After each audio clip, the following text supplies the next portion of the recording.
I moved into my own abandoned house. It shouldn't exist, but somehow, it does. And it remembers me. I had a breakdown, not the kind where you cry for a few hours and then feel better. I mean the real kind. The kind where your brain just stops cooperating, where you can't tell what you're doing anymore or why. One morning I woke up and couldn't stop crying. No trigger, no reason, just this heavy weight that sat on my chest and didn't move. I got in my car and drove. No plan, no destination, I just kept going. I left behind my job, my apartment, my phone charger, and any part of me that still made sense. I didn't care where I was headed, I just needed to be somewhere else. After hours of driving, I ended up in the middle of nowhere. Trees, quiet roads, not even a gas station in sight. My GPS lost its signal a while back, and my phone battery had died. I pulled off the road and told myself I'd sleep in the car. But then I saw something through the trees. A house. Not just any house. My house. The house I grew up in. That didn't make sense, because the house I grew up in burned down years ago. I was 16 when it happened. A fire started in the kitchen, bad wiring.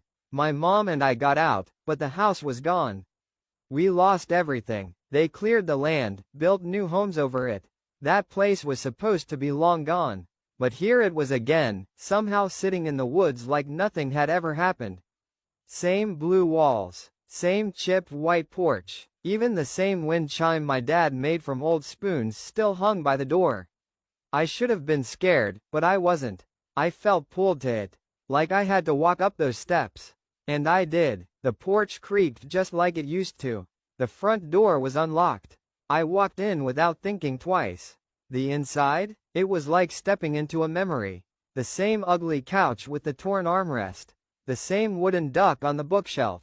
Even a photo of me and my mom at the fair was sitting right on the fireplace mantel, just like it used to be. I walked around in a daze. Every room looked exactly like I remembered it. My old bedroom was still there. Posters on the wall. My toy box in the corner. A blanket on the bed with a lump under it like something was hiding. I didn't check. I couldn't bring myself to. I must have fallen asleep at some point because I woke up on the living room couch the next morning. I was wrapped in a quilt that hadn't been there the night before. It smelled like my mom's old laundry detergent, the kind she used before the fire. That should have freaked me out. But instead, I just felt safe. Warm. Like the house knew I needed rest. I decided to stay the night again. And then another. And another. I kept telling myself it was just until I got my head together, just until I figured out where I was going next. But the truth was, I didn't want to leave.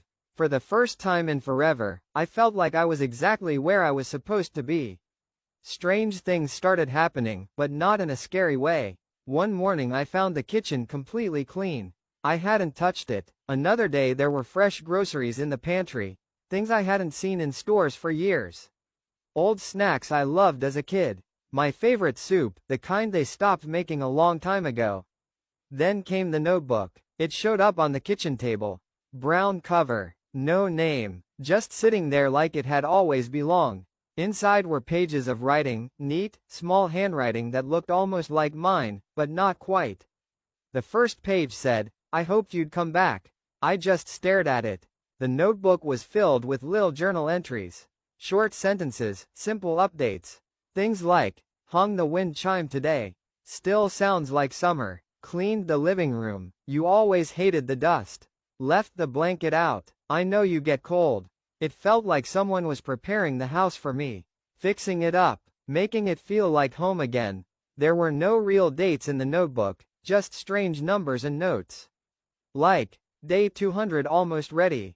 After the split, still waiting. I didn't understand what any of that meant, but I couldn't stop reading. That's when I started hearing the house.